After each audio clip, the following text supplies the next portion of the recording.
Welcome to the Singer's Guide podcast with me, Tessa.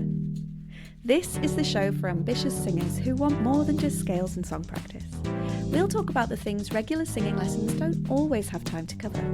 Because being a singer is about more than just your voice. It's about confidence, preparation, and all the little skills that make performing effortless. I'm excited to be your guide and your fellow traveller as we explore them all. Let's get started.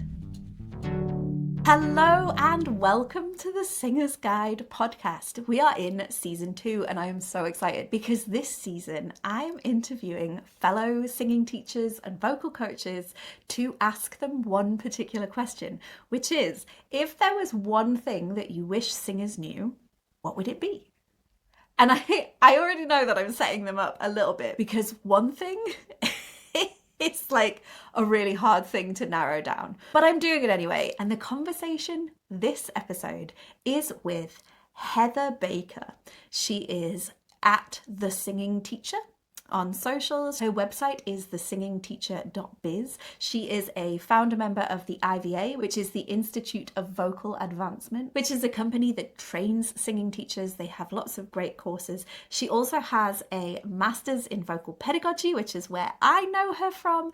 And she's just all round a very knowledgeable person. And she's going to talk to us about the importance of experimenting with the shape of your vocal tract. So, without any further ado, let's go and chat to Heather. Hello, Heather. It's so nice to have you on this podcast. Thank you for inviting me. It's an absolute pleasure. I knew that I couldn't not invite you because I knew you'd have a really good answer, if I'm honest. That was my whole thing. When in the last season, when I was asking, you know, what is one thing as a singer that you wish you'd known? And the answer that you gave me for that one was just brilliant. And if people want to know what it is, then they'll have to go and listen. Now I'm trying to remember what it was now to make sure I don't say the same thing again. Yeah, no, you said you wish you knew. Well, it could be this though. This is great.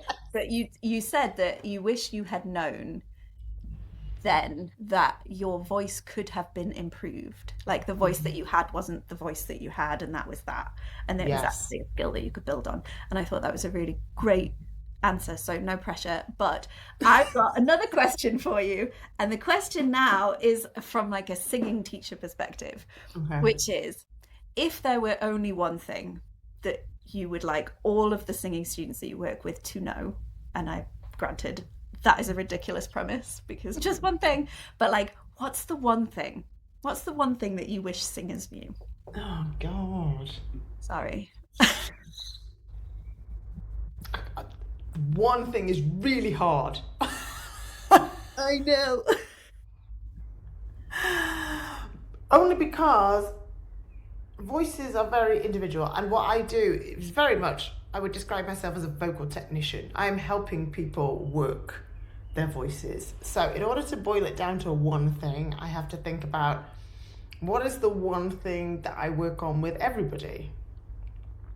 And I guess if I put a real general umbrella over it, the one thing that I work on with everybody is finding the best vocal tract shaping for that person. So the one thing I suppose every singer ought to do is experiment with vowels, to experiment with the different shapes that you can make with your vocal tract being the space from the vocal folds up and out of your body. So that encompasses everything from where your tongue is positioned, where your larynx is positioned, what the walls of the pharynx are doing, what your jaw is doing, what your lips are doing. They're all movable parts. And everybody is going to find that there are particular shapes where the sound just naturally bounces around and resonates better. But it's not the same for everybody. So in order to find the shape that is going to be your ideal, you have to play. You have to experiment, you have to try different things out until you become so intuitively in tune with your instrument that you will instinctively go towards the shapes that makes your voice resonate and sing out at its best. Well done. How was that? I really I like that you said play, because I think my initial thought when you use like experiment and then you're talking like quite, experiment with where your larynx is and what your pharynx is doing and this, that, and the other. Like that's obviously not a very beginner friendly way of discussing it. And if you said some of these things to even not beginners, even singers who have had many decades of experience, there's still a part that might be like, oh, that feels really technical. And that's not necessarily what I'm in singing for. Yes. And so I think it's nice that you also included the word play, because that sort of softens it. Well, it is. It's playing around with stuff. Like as kids, we are constantly playing with our voices. We are constantly making weird noises. Like when babies start to talk, they just make noises. They're just going ba, ba, ba, ba, da, da. And they're just experimenting with what happens when my tongue goes here. Like they're not thinking about that, but that's what they're doing effectively. They're experimenting with what happens when I put my lips together and then open them and make the sound. What happens when my tongue moves around. But as adults, we can consciously choose, okay, let's see what happens if I sing an E vowel with my lips widely spread. E. Now let's see what happens if I do it with my lips a little bit more pursed and narrow. E. And you can hear the different qualities and tones that are created by that. And you very quickly learn that functionally certain shapes make singing easier and other shapes make singing more difficult. But you also begin to understand how those choices can impact your stylistic choices for the music that you're making, because certain shapes are going to sound more appropriate for some styles of music versus others. So, for example, if you're trying to make something sound a little bit more classical, then you generally go for a slightly lower larynx position and a slightly higher raised palate position, and we get more of an oh quality. Whereas if you're doing like a big Broadway belt, then you don't want that at all. You want a flattened tongue, you want a slightly more open vowel, and we get more of an ah quality. But you don't know that until you've tried it. You don't know that until you've played around with, okay, let's bring my attention to what my tongue is doing. Let's figure out what all these different shapes in my vocal tract do to the shape. So would you say you find the sound first and then sort of go backwards and be like, okay, that's the sound. What is my tongue doing? You can absolutely do that, yes. Or the other way around. You can literally go, right, I'm going to open my mouth, I'm going to make a noise, and then I'm going to move my tongue into different positions and see what happens, right?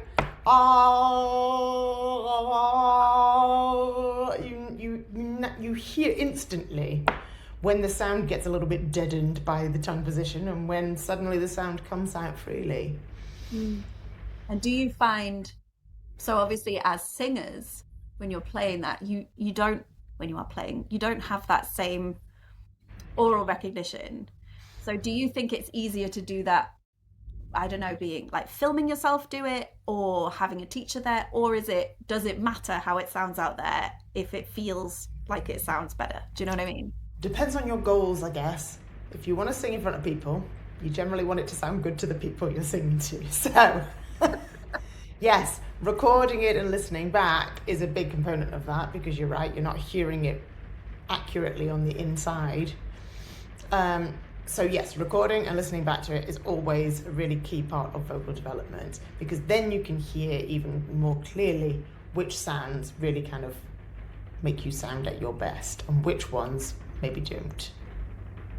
You've got to trust your own ears then as well, haven't you? Yeah. Well, the more you listen back to it, the more you are able to essentially translate between the sound that you're hearing in the moment and the sound that you then hear back on the recording. So you do get a little bit better at understanding what that more resonant sound feels and sounds like inside you in the moment. So you can then be led more instinctively by your in the moment sensations.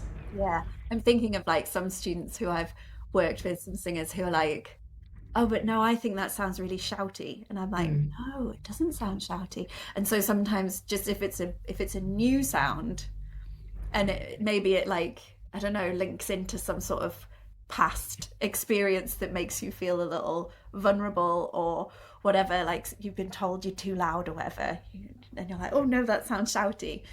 You have to start to like trust that as well, and I guess that's where a singing teacher can help. Well, absolutely. Oh, I mean, it sounds good. you yes, but also with that, it's important to understand the difference between a familiar sound or a familiar feeling and a comfortable feeling. Like a lot of people will keep going back to something that is uncomfortable just because it's more familiar, because that has been their previous experience. And so that feels like a safe place to be because we already know that sensation. And then when, a voice teacher then takes them into a completely different coordination in their voice and they go, that's weird because it's new. And their brain is like, I don't like it, it's new. That's when recording it and listening back to it is important. And I've done that in lessons. Right in the minute, I'm like, right, wait 1 minute. And I've done a quick voice note and played it back to them so that they can hear. And then they go, oh, okay. No, it doesn't quite sound the way I thought it did. And then they have the trust to be able to move on and continue making those new noises. Yeah, and that is the thing, isn't it? It's about trusting and being open to being vulnerable, to try new things and to play with sounds. And I don't know about you, I find it much easier, I think, since having kids, because I can be silly and it's fine. And I can use, different voices to read stories and stuff. And I think, as you said before, like kids are playful when they're learning, and it sort of allows you to do that. And whereas I think in the middle times of being like an anxious teenager, maybe I didn't have that so much because we're both millennials, Heather. Like we were brought up with this, like, Big Brother is always watching, and there's cameras and social media, and what if you do something that's really embarrassing and everybody like picks on you for forever. And I think there's an element of like self-consciousness because of that. I think that is definitely a personality trait because I did not do that. I knew that was gonna happen. I was completely oblivious, completely unaware of. I love that. So yeah, but for sure, and that's the same. Like now, you will see different personality traits walk in, and yes, some people are just more conscious of things, and other people are just a little bit freer and willing to put themselves out there a little bit more. But the people who are willing to put themselves out there a little bit more get there faster because they're not afraid to play and experiment with new things. And the people who are holding back, it takes them a little bit longer. They can still get there, but it takes them a little bit longer because they're holding on to familiarity for what makes them feel safe. And until they're willing to put themselves outside of that safety zone and try something new, they're just going to be stuck doing what they've already been doing, which is usually not why they came for a voice lesson. They came to learn to do it better. Yeah. So they're there because they want to do something different. Mm-hmm. They just have to remember that they want to do something different. Such a mind game, isn't it, being a singing teacher? Oh, totally. Oh, I love that so much. Thank you. You're so welcome. And I will have done a little spiel before we start this conversation to tell people about you. But just to remind them, is there anywhere that people can find you? Maybe, I don't know, an amazing website or Instagram or TikTok. Where's the best place to send people? Okay, so I am everywhere. You can head to my website, which is thesingingteacher.biz. You can find me on all social media platforms that ever existed ever. I'm just more active on some versus others, but I'm pretty much exclusively the singing teacher on most of those. So if you search for my name and the singing teacher, you'll find me on TikTok, on Instagram, on Facebook, on YouTube, etc. If that person has purple hair, then everyone's safe. They know. There we go. Oh, thank you so much, Heather. I will put all of those details. Well, probably not all of them. Not every single social media tag, I think you should put them all. but some of them in the show notes. Thank you. Bye-bye. You're so welcome. Thanks for tuning in to the Singer's Guide podcast. You'll find all the resources and links from this episode in the show notes. If you found this episode helpful, please subscribe to the podcast, leave a review, and share it with a fellow singer who'd love it too. And don't forget to connect with me on socials at Tessa Smith Music. Keep singing, keep practicing, and I'll see you next time. Bye!